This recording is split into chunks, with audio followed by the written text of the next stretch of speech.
Welcome students in our new class. So today we will discuss our new chapter, that is force and laws of motion. Force and laws of motion. Okay? आज हम अपना ये नया chapter start कर रहे हैं, ठीक है?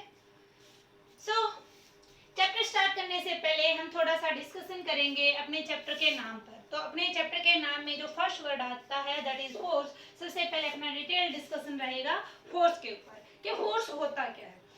क्या हुआ बेटे कि जैसे हमने लास्ट चैप्टर स्टडी किया था मोशन वाला, तो मोशन में हमने ये सीखा था कि कोई ऑब्जेक्ट किसी फिक्स्ड रेफरेंस पॉइंट के कंपैरिजन में अगर अपनी पोजीशन को टाइम के साथ साथ चेंज कर रहा है तो उस ऑब्जेक्ट को हम मोशन में कहेंगे, राइट।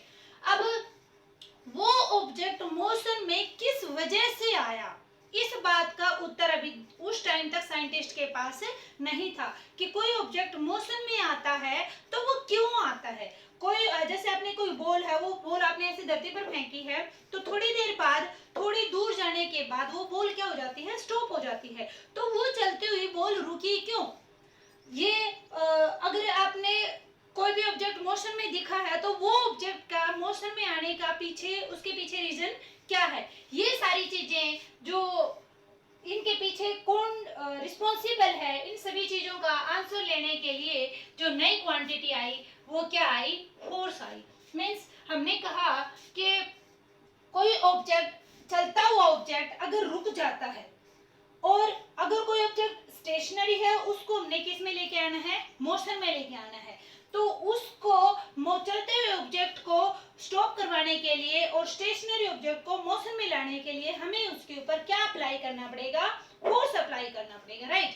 अब फोर्स अप्लाई किया है हमने, तो ये फोर्स क्या क्या कर सकता है, हम थोड़ा सा इस बात के ऊपर ध्यान देंगे। Effect of force, effect of force. और अगर चाहे आप पहले फोर्स की ही डेफिनेशन देखना चाहो तो फोर्स की डेफिनेशन, बाकी हम पहले इफेक्ट ऑफ फोर्सेस को देखते हैं। इफेक्ट ऑफ फोर्सेस अगर आपने अच्छे से समझ लिए तो उसके बेसिस पर अगर हम फोर्स को डिफाइन करेंगे तो उसकी डेफिनेशन आपको और अच्छे से क्लियर होगी, ठीक है। तो पहले हम ये देखते हैं कि ये फोर्स जो हमने वर्ड यूज किया है फोर्स, ये फोर्स क्या क्या इफेक्ट कर सकता है। तो आपको इसको बताने के लिए हम थोड़ी सी एग्जांपल लेते हैं। भाई देखो, यहाँ पे ये मार्कर था, अब ये मार्कर ने क्या करना शुरू कर दिया, मोशन में आना शुरू हो गया। ये मार्कर ने चलना शुरू कर दिया। तो ये मार्कर चलना शुरू कब करेगा, जब मैं मेरी हैंड से इसके ऊपर क्या लगाऊंगी, फोर्स लगाऊंगी, राइट। अब कोई बॉल है, वो बॉल आपके किसी फ्रेंड ने आपकी तरफ ऐसे फेंकी और अगर आपने उस बॉल के आगे हाथ लगा लिया तो वो चलती हुई बॉल क्या होगी, रुक गई। इसका मतलब आपने क्या लगाया, आपने फोर्स लगाया जिसकी वजह से वो मोशन में जो ऑलरेडी कोई ऑब्जेक्ट था उसको आपने क्या करवा दिया, स्टेशनरी करवा दिया, रेस्ट में करवा दिया है। तो अभी तक आपने इफेक्ट ऑफ फोर्स में दो इफेक्ट इसके स्टडी किए। क्या, it can move a stationary object. Force क्या कर सकता है, अगर कोई ऑब्जेक्ट स्टेशनरी है, रेस्ट में है, तो उसको ये मोशन में ला सकता है, ठीक है। दूसरा आपने क्या स्टडी किया, जैसे आप कोई भी दो फ्रेंड है, मैंने उसका एग्जांपल दिया था, आपके फ्रेंड ने आपके पास आपकी तरफ बॉल फेंकी है और आप आगे हाथ लगा के उसको क्या कर देते हो, स्टॉप कर देते हो। तो आपने क्या किया है, आपने अपने हैंड्स से उस बॉल के ऊपर फोर्स लगाया जिसकी वजह से बॉल क्या हो गई है, स्टेशनरी हो गई है, रुक गई है। तो उसमें हमने क्या किया, फोर्स का प्रभाव क्या रहा उस टाइम पर, फोर्स ने एक चलते हुए ऑब्जेक्ट को क्या कर दिया, रेस्ट में ला दिया है। इट कैन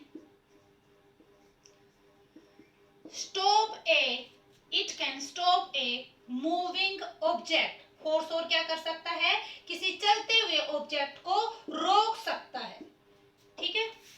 तीसरा और देखते हैं क्या इफेक्ट कर सकता है फोर्स। अब देखो भाई, आपका एक छोटा भाई है, आप उसको क्या कर रहे हो, झूले पे झुला रहे हो, ठीक है, इस तरह से। फिर आपने क्या किया, पहले वो इस तरह से केवल इतनी हाइट तक जा रहा था, अब आपने उसके पीछे से फोर्स और ज्यादा फोर्स लगा दिया तो वो क्या करने लगा, वो ज्यादा तेज स्पीड से और ज्यादा हाइट तक जाना शुरू कर दिया उस झूले ने। तो यहाँ पर फोर्स ने क्या किया, किसी भी मूविंग ऑब्जेक्ट की जो स्पीड थी वो क्या कर दी है, इंक्रीज कर दी है, बढ़ा दी है। जैसे आप गाड़ी चला रहे हो, राइट, आप गाड़ी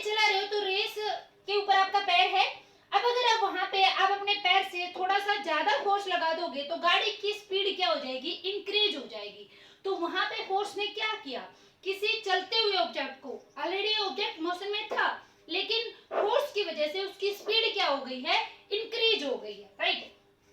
तो it can increase the speed of any object, ठीक है। और देखते हैं और क्या कर सकता है फोर्स, और फोर्स क्या कर सकता है। एक ऑब्जेक्ट था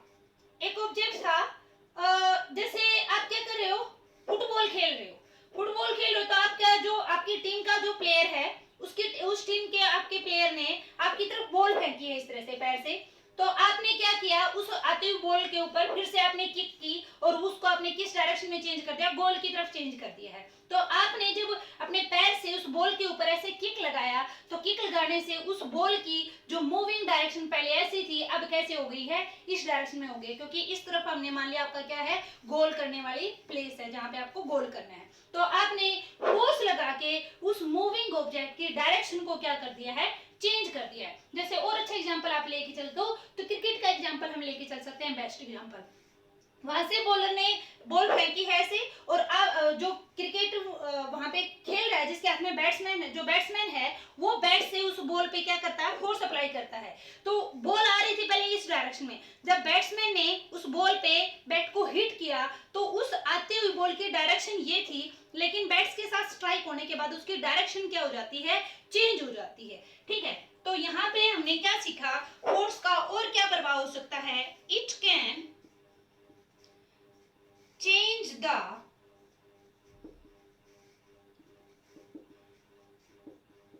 direction of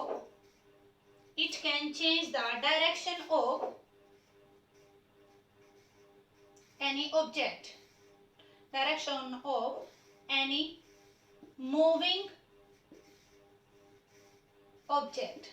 कोई भी ऑब्जेक्ट मूव कर रहा है तो उसके डायरेक्शन को ये क्या कर सकता है, चेंज कर सकता है, ठीक है। नेक्स्ट पॉइंट, और फोर्स क्या कर सकता है, सोचो और फोर्स के क्या क्या इफेक्ट हो सकते हैं, और फोर्स के क्या क्या इफेक्ट हो सकते हैं। आप सपोज करो आपके हाथ में क्या है, रबर है या फिर आप स्प्रिंग मान सकते हो, कोई भी आप एग्जांपल ले सकते हो। मैंने मेरे हाथ में जैसे यहाँ पे एक स्प्रिंग पकड़ रखा है, ठीक है, इनविजिबल स्प्रिंग है यहाँ पे, आपको जस्ट इमेजिन करना है कि मेरे हाथ में क्या है, स्प्रिंग है। अब मैंने जैसे दोनों हैंड्स पे फोर्स लगाया बैकवर्ड डायरेक्शन में और उसको इस तरह से कर दिया, तो इस स्प्रिंग के ऊपर जब फोर्स लगा तो फोर्स लगने की वजह से इसकी जो शेप थी वो क्या हो गई, इसका जो साइज था, शेप थी, वो क्या हो गई है, चेंज हो गई है। तो पहले जो स्प्रिंग इतना सा था उसके ऊपर इस स्प्रिंग को जब आपने ऐसे स्ट्रेच किया है तो इसके साइज में क्या हो गया, चेंज हो गया। ये स्प्रिंग की पहले इतनी लेंथ थी, अब कितनी हो गई, इतनी ज्यादा हो गई, तो उसके साइज में क्या आ गया, चेंज आ गया। या फिर वही स्प्रिंग ऐसे है, उसको अगर आप ऐसे कंप्रेस करोगे तो उसकी जो लेंथ है वो क्या हो जाएगी, अब छोटी हो जाएगी। तो फोर्स का यहाँ पे क्या इफेक्ट हुआ, ये इसकी क्या कर सकता है, डायरेक्शन, साइज और शेप को चेंज कर सकता है। और अच्छा से अगर आपको एग्जांपल लेना है तो आप ये ले सकते हो कि आप एक बैलून लेके आए हो, राइट। अब उस बैलून के अंदर जब हम एयर ब्लो करते हैं तो एयर ब्लो करने की वजह से, पहले वो बैलून छोटा सा था, एयर ब्लो जब हम उसके अंदर करते हैं तो उसका साइज क्या हो जाता है, इतना बड़ा हो जाता है।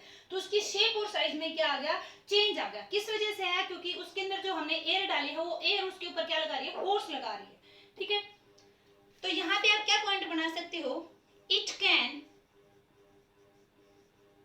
change the shape and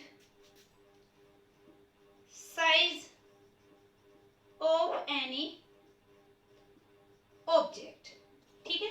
तो यहाँ पे हमने क्या देखा कि फोर्स किसे कहेंगे, फोर्स क्या क्या कर सकता है। तो फोर्स के इफेक्ट क्या क्या हैं, फोर्स किसी रेस्ट में कोई ऑब्जेक्ट है, अगर कोई ऑब्जेक्ट रेस्ट में है तो फोर्स लगा के हम उसको मोशन में ला सकते हैं। अगर कोई ऑब्जेक्ट ऑलरेडी मोशन में है तो अपोजिट डायरेक्शन से फोर्स लगा के आप उसको रोक सकते हो। अगर कोई ऑब्जेक्ट ऑलरेडी मोशन में है तो एक्स्ट्रा फोर्स लगा के आप उसकी स्पीड को और भी ज्यादा इंक्रीज कर सकते हो। अगर कोई और नेक्स्ट इसका क्या इफेक्ट हो सकता है, अगर कोई ऑब्जेक्ट इस डायरेक्शन में जा रहा है तो फोर्स लगा के आप उसकी डायरेक्शन को चेंज कर सकते हैं, ठीक है। और फिफ्थ पॉइंट हमने क्या स्टडी किया था, it can change the size and shape of any object, किसी ऑब्जेक्ट की जो शेप है या साइज है वो आप चेंज कर सकते हो, किसकी हेल्प से, फोर्स की हेल्प से। ठीक है, तो ये सारी इफेक्ट देखने के बाद अब आप क्या कर सकते हो, अब आप इस फोर्स की डेफिनेशन बना सकते हो। इस फोर्स की डेफिनेशन अब हम कैसे करेंगे, मींस अब आपको ये सारी इफेक्ट को ध्यान में रखते हुए इसकी एक लाइन में डेफिनेशन बनानी है, that is what do you mean by force. आपको आपके पास एक नंबर का क्वेश्चन आया है कि फोर्स क्या होता है, फोर्स को डिफाइन कीजिए। ठीक है, तो कैसे करेंगे हम फोर्स को define, it is a physical quantity, physical quantity.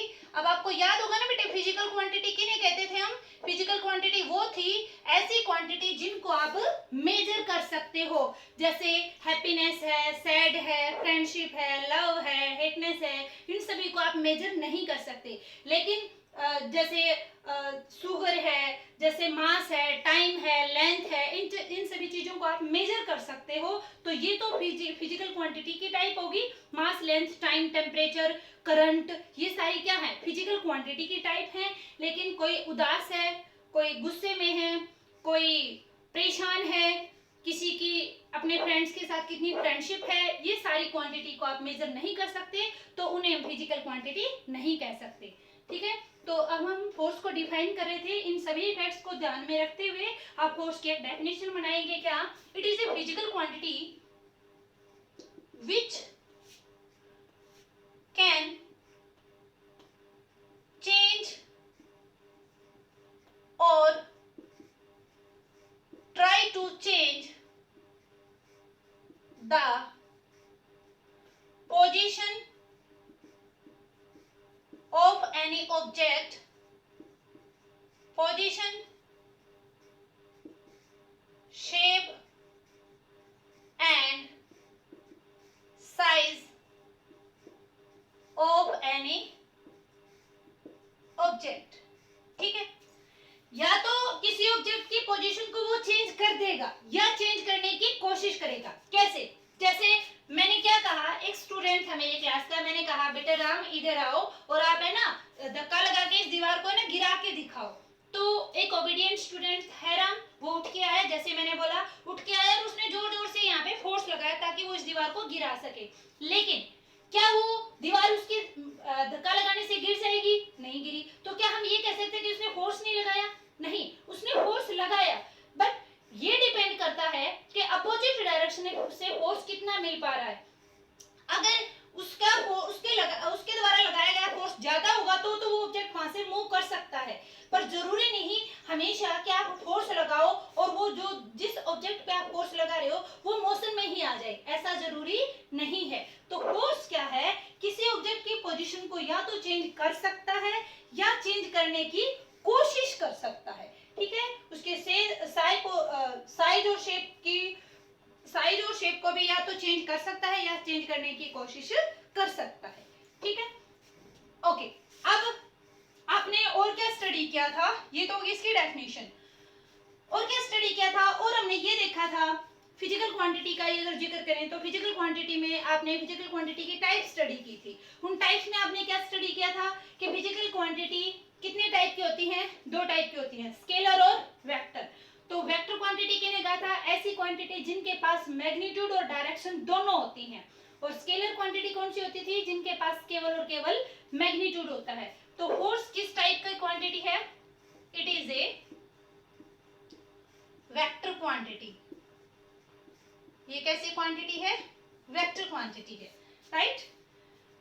इसका फॉर्मूला हालांकि हम आगे डिराइव भी करेंगे, पर एक बार यहाँ पे लिख लेते हैं कि फोर्स को, पहली बात तो फोर्स को हम रिप्रेजेंट किससे करेंगे, F से रिप्रेजेंट करेंगे। अब आगे हम न्यूमेरिकल करेंगे या डेरिवेशन करेंगे, तो जहां भी F अगर दिखा मिलता है आपको कैपिटल F, तो इसका मतलब वहां पे क्या होगा, वो किसको रिप्रेजेंट करेगा, वो फोर्स को रिप्रेजेंट करेगा। ठीक है बेटे, तो force F is equal to, force का फॉर्मूला क्या होता है, m इंटू ए। ये फॉर्मूला आया कैसे, ये डेरिवेशन हम करेंगे अभी नेक्स्ट लेक्चर में, जहां पर m क्या है, मास है, a क्या है, एक्सेलरेशन है, और f क्या है, फोर्स है। ठीक है, और क्या पॉइंट बना सकते हो? Its unit, it's SI unit is, देखो मास की यूनिट क्या थी?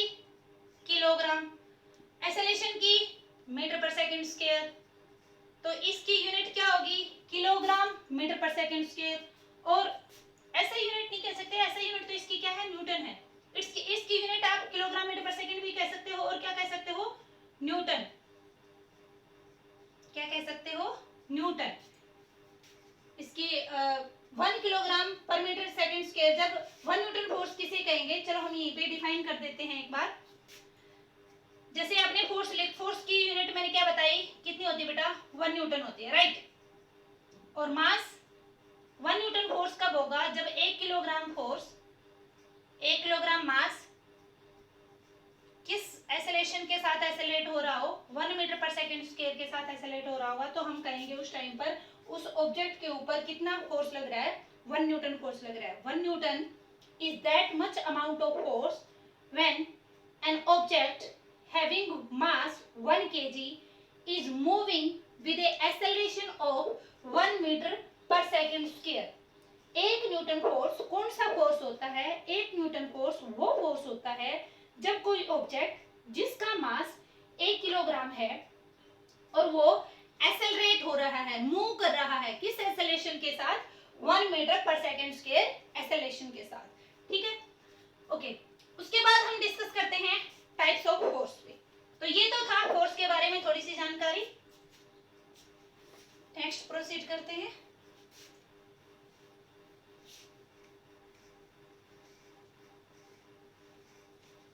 नेक्स्ट है टाइप्स ऑफ फोर्स।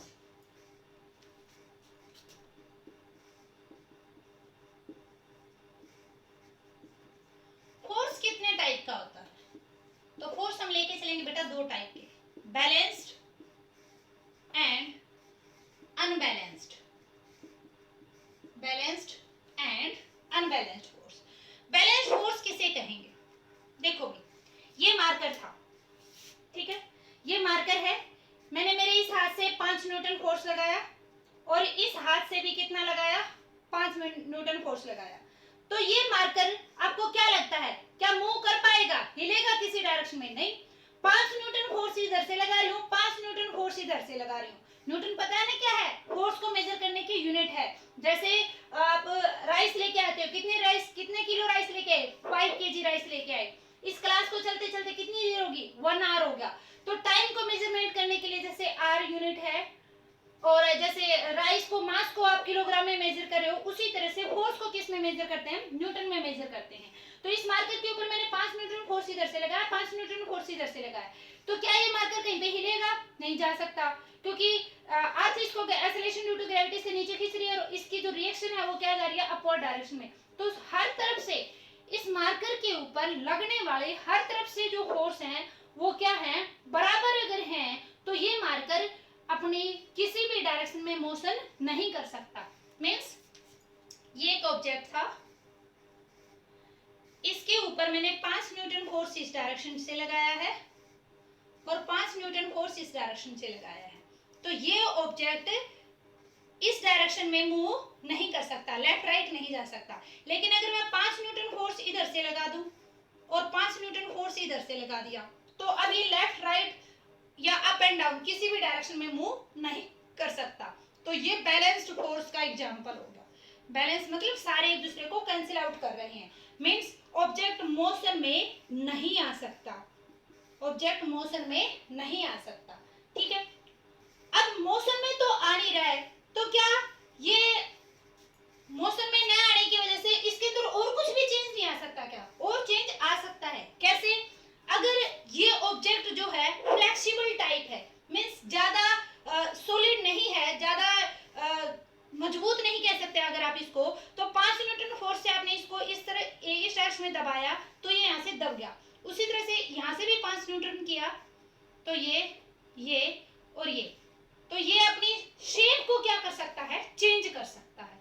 ठीक है, बैलेंस्ड फोर्स में ऑब्जेक्ट मोशन में तो आएगा नहीं, लेकिन उसकी शेप क्या हो सकती है? चेंज हो सकती है। ये बैलेंस्ड फोर्स की आइडेंटिफिकेशन होगी।